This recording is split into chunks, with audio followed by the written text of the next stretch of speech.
नमस्कार दोस्तों, हमारे यूट्यूब चैनल स्टडी विद राजा साहब में आपका स्वागत है। और आज हम लोग देखने वाले UP TGT PGT home science में प्रैक्टिस सेट नंबर 1। ठीक है, और आज हम लोग 15 क्वेश्चन को देखेंगे। चलिएगा देखते हैं। और पहला क्वेश्चन है, वह कौन सा भोजन या भोजनों का संयोजन अच्छी गुणवत्ता का प्रोटीन उपलब्ध कराता है।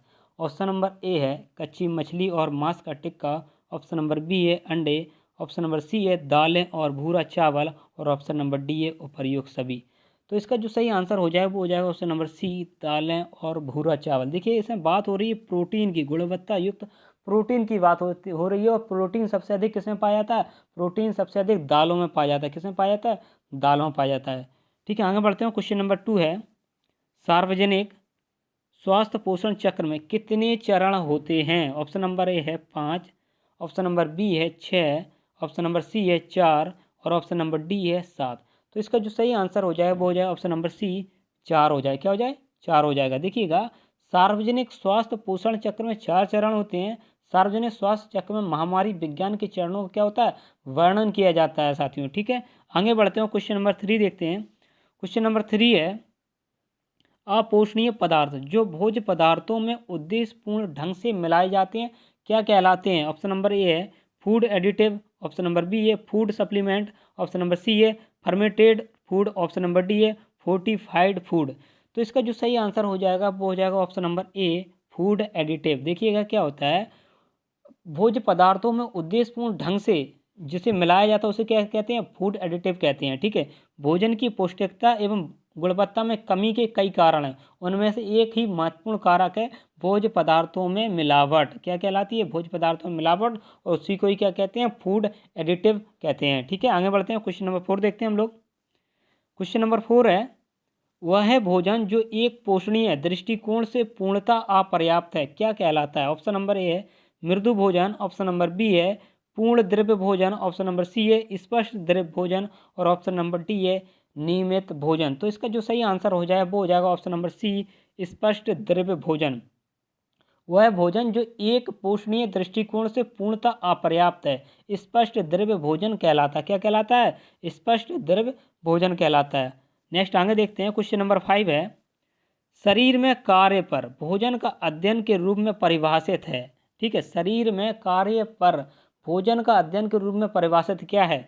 विज्ञान है, खाद्य विज्ञान है। ऑप्शन नंबर सी है पथ है। ऑप्शन नंबर डी है पोषण है। तो इसका जो सही आंसर हो जाएगा वो हो जाएगा ऑप्शन नंबर डी, पोषण। क्या हो जाएगा? पोषण। शरीर में कार्य पर भोजन का अध्ययन क्या कहलाता है? पोषण के रूप में परिभाषित है। ठीक है, पोषण की स्थिति संतुलित आहार के सेवन से प्राप्त होती है। ठीक है, आगे बढ़ते हैं और क्वेश्चन नंबर 6 देखते हैं हम लोग। क्वेश्चन नंबर 6 है, पोषक तत्वों का अधिकार अवशोषण होता है। पोषक तत्वों का अधिकांश लिखना था साथियों, यहाँ अधिकार नहीं है। ठीक है, क्या हो जाएगा? अधिकांश। अधिकांश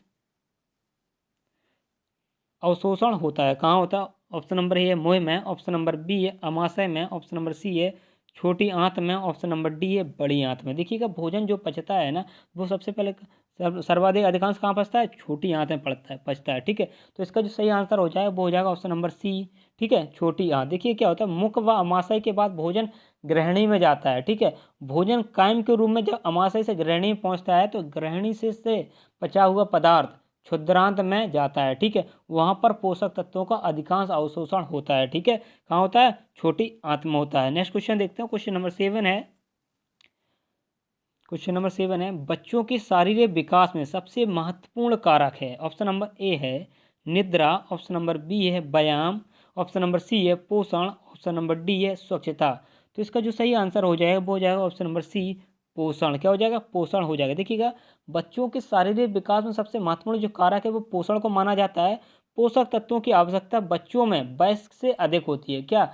वयस्क के मुकाबले में बच्चों में पोषक तत्वों की क्या अधिकता क्या होती है? आवश्यकता अधिक होती है। ठीक है, क्योंकि उनका शरीर विकास कर रहा होता है तथा उनके विकास और उचित ग्रोथ के लिए पर्याप्त पोषण आवश्यक होता है। ठीक है, आगे बढ़ते हैं। क्वेश्चन नंबर 8 देखते हैं।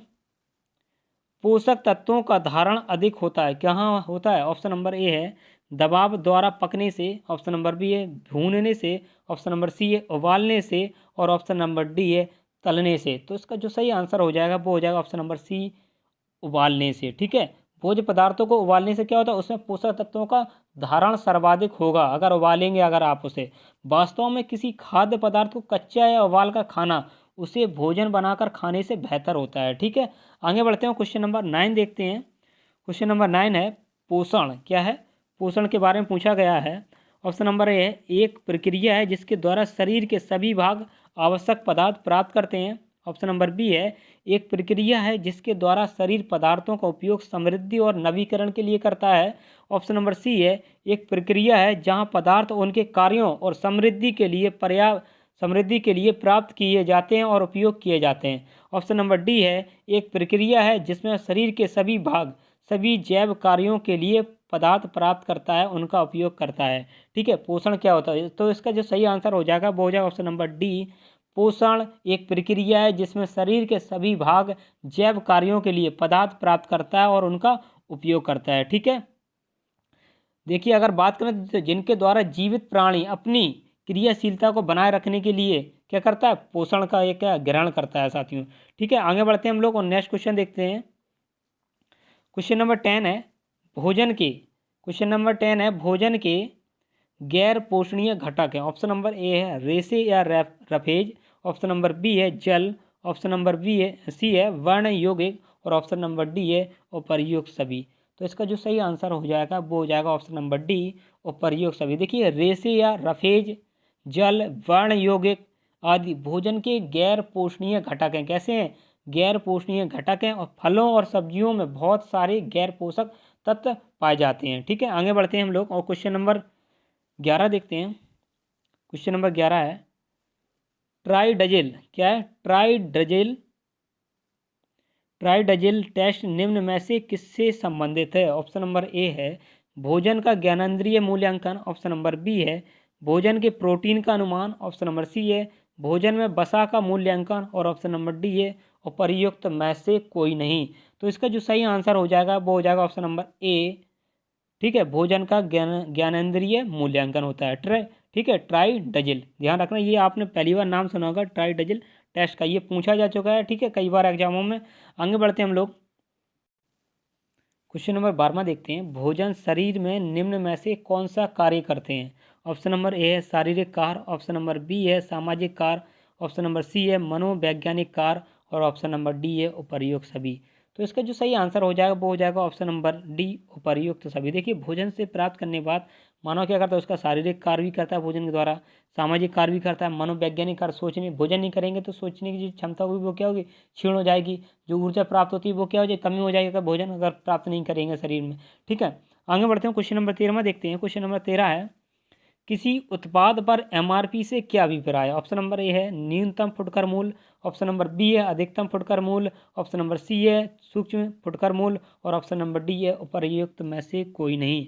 देखिएगा तो इसका जो सही आंसर हो जाएगा वो हो जाएगा ऑप्शन नंबर बी अधिकतम फुटकर मूल्य, मैक्सिमम रिटेल प्राइस हो जाएगा। ठीक है, आगे बढ़ते हैं क्वेश्चन नंबर 14 देखते हैं इनमें से कौन सी विधि व्यक्ति के पोषण स्तर का आकलन नहीं करती है साथियों। ठीक है, तो ऑप्शन नंबर ए हो जाएगा 24 घंटा बाद तिथि। ऑप्शन नंबर बी हो जाएगा उम्र अनुसार लंबाई। ऑप्शन नंबर सी हो जाएगा जैव रासायनिक विधि। ऑप्शन नंबर डी हो जाएगा रचना विधि और ऑप्शन नंबर ई और लिख लीजिएगा उपर्युक्त सभी। ठीक है, क्योंकि अगर देखा जाए तो ये क्वेश्चन पूछा गया और आयोग ने इसको चारों ऑप्शन इसके सही माने थे पिछली बार देखा जाए तो क्वेश्चन ये पूछा गया था। ठीक है, तो इसका कौन सा सही हो जाएगा, ऑप्शन नंबर ए भी सही हो जाएगा, बी भी सही हो जाएगा, सी भी सही हो जाएगा और डी हो जाएगा उपर्युक्त सभी ही ऑप्शन। ठीक है, हमने ई ध्यान नहीं दिया लिखने के लिए। ठीक है, आगे बढ़ते हैं क्वेश्चन नंबर 15 देखते हैं राल क्या है। क्या है पूछा गया, राल क्या है। ऑप्शन नंबर ए है वर्णक। ऑप्शन नंबर बी है रंजक। ऑप्शन नंबर सी है रंग। ऑप्शन नंबर डी है धागा। तो इसका जो सही आंसर हो जाएगा वो हो जाएगा ऑप्शन नंबर ए वर्णक। क्या हो जाएगा, वर्णक हो जाएगा। राल या रेजिन गोंद जैसा हाइड्रोकार्बन द्रव होता है जो वृक्षों का छाल और लकड़ी से निकाला जाता है। ठीक है, अन्य पेड़ों की तुलना में चीड़ जैसे कोणधारी पेड़ों में रेजिन अधिक मात्रा में निकाला जाता है। राल एक वर्णक होता है। क्या होता है, वर्णक होता है। ठीक है साथियों, ये प्रैक्टिस सेट नंबर 1 था और ये chapter wise practice set number 1 था, भोजन एवं पोषण पर आधारित था। ठीक है, 15 क्वेश्चन भोजन एवं पोषण पर और भी प्रैक्टिस सेट आएंगे और हम आपको डेली आपको प्रैक्टिस सेट देंगे होम साइंस के, और अदर जो भी सब्जेक्ट है उनके भी आपको प्रैक्टिस सेट डेली आपको मिलने वाले हैं। ठीक है साथियों, जितने भी साथी हमारे चैनल से नए जुड़े हैं तो प्लीज़ चैनल को सब्सक्राइब कर लीजिएगा तथा शेयर भी कर दीजिएगा, जिससे और भी नए साथी हमारी चैनल के साथ जुड़ सकें।